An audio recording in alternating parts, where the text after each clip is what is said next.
Dan pemirsa, untuk mengetahui pelaksanaan rapid test dan kondisi 3 pimpinan daerah di Jawa Barat yang positif COVID-19, kami telah terhubung melalui sambungan telepon dengan Gubernur Jawa Barat Ridwan Kamil. Selamat pagi, Kang Emil.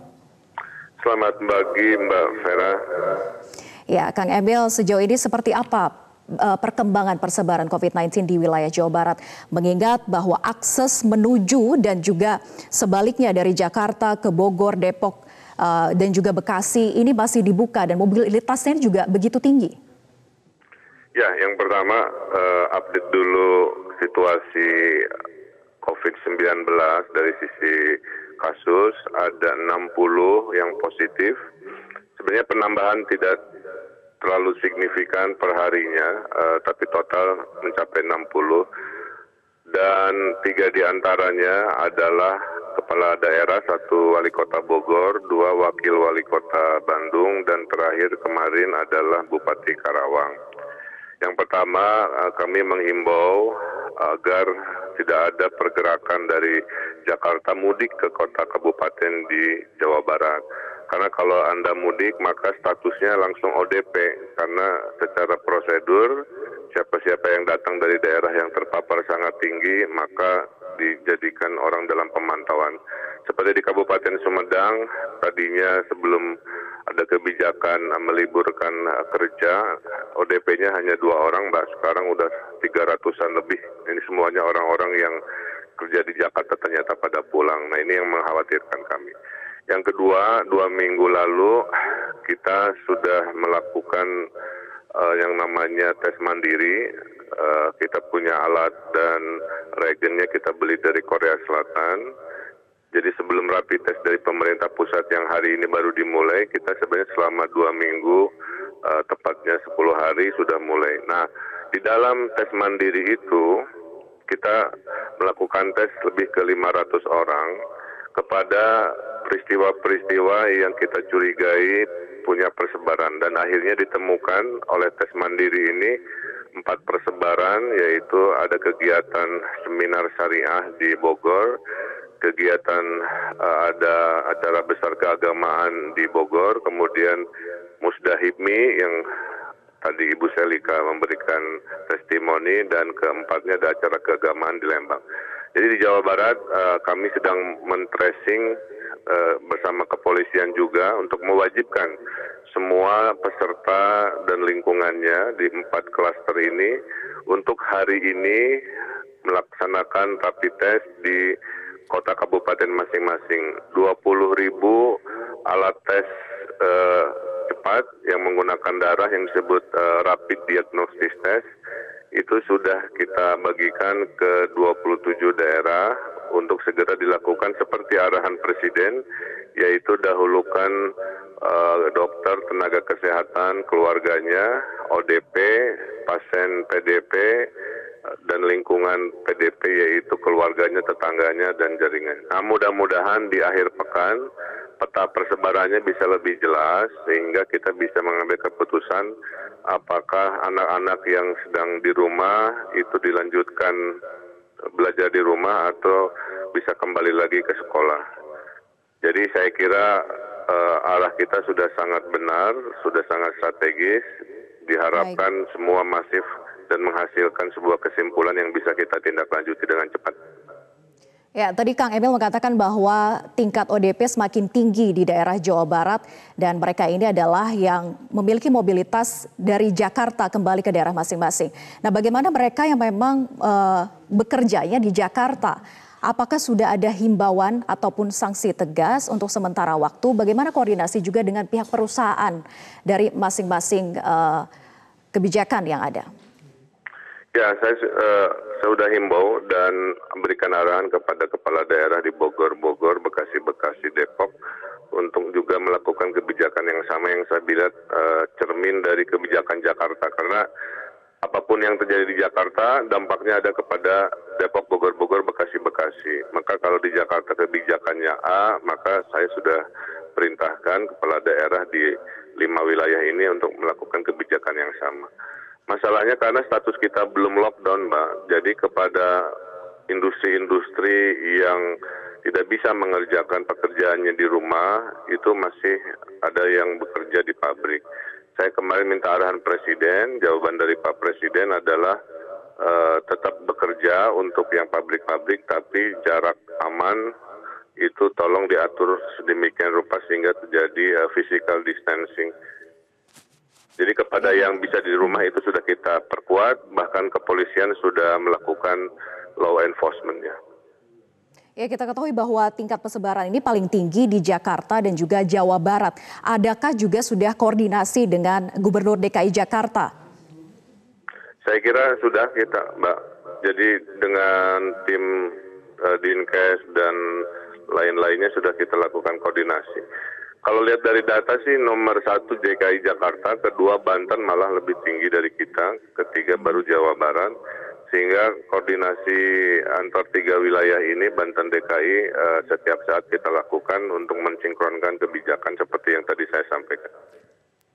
Baik, Kang Emil, terkait dengan 3 kepala daerah di Jawa Barat yang saat ini positif COVID-19, saya dengar Kang Emil juga akan melakukan uji tes kembali, tes swab kembali. Saya, itu kan Musda HIPMI itu tanggal 9, Mbak. Saya melakukan tes tanggal 15 bersama istri saya dan hasilnya negatif, saya umumkan ke publik. Nah, jadi sebenarnya saya sudah melakukan itu. Tapi atas standar WHO, setiap sudah melakukan tes skala 7 hari dan 14 hari harus melakukan tes ulang untuk memastikan betul-betul. Nah, makanya hari ini juga saya ikut tes lagi. Jadi ini tes saya yang kedua kali. Baik, bagaimana dengan kepala daerah yang lain atau mereka yang juga berinteraksi pada saat di acara HIPMI tersebut? Semua sudah saya maklumatkan bahwa semua yang hadir di acara itu, bahkan saya sudah telepon Ketua HIPMI Pusat, juga hadir Pak Menteri BKPM, Pak Bahlil. Itu juga sudah saya informasikan dan Pak Bahlil sudah melakukan tes hasilnya negatif, tapi saya juga menghimbau untuk dites kedua kali. Baik, Kang Emil, yang menjadi penting juga adalah apakah rapid test kit yang dibagikan ataupun juga didistribusikan oleh pemerintah pusat ini sebetulnya sudah merata dibagikan oleh Jawa Barat di daerahnya masing-masing? Ya, jadi definisinya bukan merata, Mbak, tapi definisinya itu proporsional. Jadi daerah-daerah yang kasus PDP ODP-nya tinggi, jumlah tesnya lebih banyak. Yang ODP PDP-nya makin sedikit, jumlahnya juga menyesuaikan. Karena Jawa Barat ini luas sekali, 27 daerah, 50 juta penduduk, maka keputusan kita selalu berdasarkan keilmiahan. Nah, data menunjukkan zona paling tinggi itu di Bodebek, 1, kedua Bandung Raya. Bandung Raya ini Kota Bandung, Kabupaten Bandung, KBB, Sumedang, Cimahi. Nah, 2 klaster ini rapid test kit-nya itu paling banyak. Di luar daerah ini menyesuaikan dengan temuan ODP PDP-nya, Mbak. Ada berapa yang diperoleh oleh Jawa Barat alat rapid test kit-nya? Kita ada 2 sumber, satu dari pemerintah pusat, kemudian juga ada sumbangan dari Yayasan Buddha Suci yang juga dikirim ke Jakarta, saya dengar. Itu total yang dibagikan 20.000 kepada 27 kota kabupaten dengan 3 kategori. Kategori A adalah mereka yang PDP dan ODP dan keluarga dan lingkaran sosialnya. Yang kedua tenaga kesehatan yang sedang memerangi COVID di lini depan. Nah, masuk kategori B. Kategori B ini adalah profesi-profesi yang interaksi sosialnya tinggi, itu masuk kategori B. Dan ada kategori C jika mereka umum tapi punya gejala sakit yang perlu dilakukan keyakinan dengan tes. Ya, Kang Emil, kami mendapatkan informasi tadi malam bahwa dari wilayah Bogor ini belum mendapatkan rapid test kit. Kapan sebetulnya distribusi ke wilayah-wilayah yang memang memiliki urgensi yang tinggi seperti Kalau Bogor belum dan juga mendapatkan, berarti Depok. orang Bogornya belum ngambil karena sudah saya instruksikan. Bentuknya itu kirimkan timnya untuk mengambil ke Bandung, Pak. Jadi kalau dibilang belum berarti keliru dari sisi merekanya. Baik, harus dilakukan pengambilan begitu ya? Betul. Ya. Karena Lalu harus ini Mbak, prosedurnya itu harus diambil. Pada saat pengambilan ada satu tim yang akan dilatih cara menggunakan, kira-kira begitu. Nah, ini sudah diketahui oleh semua wilayah sebetulnya di Jawa Barat. Sudah diinformasikan. Mungkin ada masalah teknis di level mereka. Tapi hari ini saya pastikan, nanti saya double check lagi, semuanya harus sudah siap. Karena hari ini adalah sudah harus siap terdistribusi ya, Kang Emil? Sudah siap dilakukan juga. Jadi tidak hanya sudah siap dilakukan juga mulai hari ini. Dinamikanya itu harian, Mbak. Jadi kalau ada masukan seperti itu pasti saya cek, saya putuskan, saya double check dan sebagainya. Insya Allah semua sampai dan mulai dilaksanakan. Baik, Kang Emil, berkaca dengan kebijakan dari wilayah DKI Jakarta yang juga sudah mulai membatasi penggunaan KRL di jam-jam tertentu. Nah, bagaimana juga wilayah di Jawa Barat sampai dengan saat ini untuk akses di antar daerahnya masing-masing? Ya, tadi selama statusnya belum lockdown, kami tidak bisa mematikan atau memutus pergerakan transportasi antar wilayah, Mbak. Kecuali ada status darurat menyatakan lockdown, baru semua sistem berhenti. Nah, oleh karena itu kita fokuskan tadi, karena tidak ada lockdown, maka himbauan-himbauan untuk social distancing, kerja di rumah, itu diprioritaskan di 2 zona tadi, Bodebek dan Bandung Raya. Nah, kalau Bodebek, maka kebijakannya tadi dikoordinasikan dengan Jakarta. Maka saya bilang istilahnya mirroring decision. Nah, mirroring decision ini kalau Jakarta begitu, kita begitu, Bogor Bekasi. Nah, insya Allah seiring dengan kondisi akhir pekan ini kita bisa dapat petanya seperti apa, dan keputusan tadi drastis seperti apanya harus kita ukur dengan baik. Presiden mengarahkan harus terukur, Mbak. Jadi keputusannya betul-betul harus datang dari keputusan yang berdasarkan data. Mohon maaf. Ya, Kang Emil, Kepala Daerah Bekasi ini katanya kaget menerima alat rapid test kit yang ternyata membutuhkan jarum juga sebagai proses pengujiannya. Nah, bagaimana untuk jarum ini sendiri, ketersediaan di daerah masing-masing sudah menerima alat rapid test kit ini? Ya, saya kira tidak semuanya bisa kita dapatkan dalam waktu yang dekat. Jadi masing-masing diminta untuk berinisiatif dulu, sambil kita juga akan mencari, memaksimalkan kelengkapan-kelengkapan lainnya, Mbak. Karena barang rapid test sendiri kan kita di drop dari pusat, dan apa yang kita terima kekurangannya harus kita yang menyesuaikan. Baik, Kang Emil, terakhir ini juga menjadi penting seperti di Surabaya sudah membuka wilayah peta persebaran di mana saja yang positif COVID-19. Bagaimana dengan Jawa Barat? Apakah juga akan melakukan hal yang sama nanti? Bukan nanti, Mbak. Dari hari pertama Pak Jokowi sampaikan peta persebaran kita sudah disampaikan ke publik. Bahkan Jawa Barat satu-satunya provinsi yang punya apps tentang COVID-19.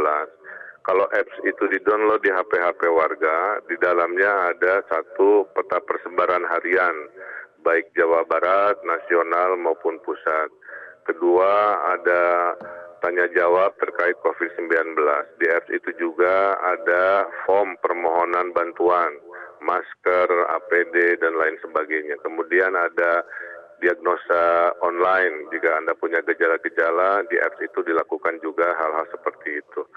Kemudian jika Anda mau donasi dan lain-lain. Jadi model kami ini dijadikan model oleh Kementerian Dalam Negeri untuk pemerintah daerah lainnya. Jadi kita tidak hanya urusan persebarannya dibuka, tapi langsung ke HP semua penduduk Jawa Barat menggunakan apps namanya Picobar, Mbak. Baik. Artinya juga bisa ditiru oleh wilayah lain begitu ya, Kang Emil? Ya, kita membangun apps-nya dalam 3 hari dan sistemnya open source, artinya bisa di copy paste oleh tim IT dari provinsi lain jika mau menggunakan sistem satu pintu yang sama terkait informasi dan koordinasi, Mbak. Baik, terakhir Kang Emil, himbauan kepada warga di daerah Jawa Barat untuk melakukan berbagai upaya pencegahan untuk sama-sama kita melawan corona ini. Ya, melawan corona ini terbagi 2. Satu adalah perawatan. biarlah itu menjadi urusan pemerintah. Kita sudah siap kalau resiko positifnya dari 60 ini menjadi 100, bagaimana menjadi 500, 1000 dan seterusnya. Nah, yang kedua adalah setelah perawatan adalah pencegahan penularan. Nah, disinilah 90% peran aktif dari masyarakat yang dibutuhkan. Sehingga untuk memutus mata rantai persebaran itu, satunya cara yang paling baik adalah bekerja dan tinggal di rumah sebisa mungkin dan membatasi bepergian. Ini yang terus kita lakukan dan polisi, TNI sudah melakukan tindakan tegas, membubarkan mereka-mereka yang berkerumun. Saya titip kepada warga, taati maklumat pemerintah, lakukan disiplin. Lihat negara lain yang tidak disiplin, lonjakannya luar biasa, dan lihat negara lain yang disiplin melakukan ini mendapatkan statistik yang makin rendah. Dan berita baiknya dengan hari ini rumah sakit di Wuhan juga sudah mulai tutup, obat sudah ada, tren positif sudah ada. Warga jangan panik, tetap lakukan kegiatan positif tapi di rumah untuk menghindari persebaran yang lebih lanjut. Dengan partisipasi ini, insya Allah kita tidak akan kehabisan sumber daya. Masyarakat ada di pencegahan penularan, pemerintah fokus pada penanganan dan perawatan pasien. Baik, semua warga memiliki peran kontribusi masing-masing untuk betul-betul sadar, tetap di rumah begitu ya Kang Emil.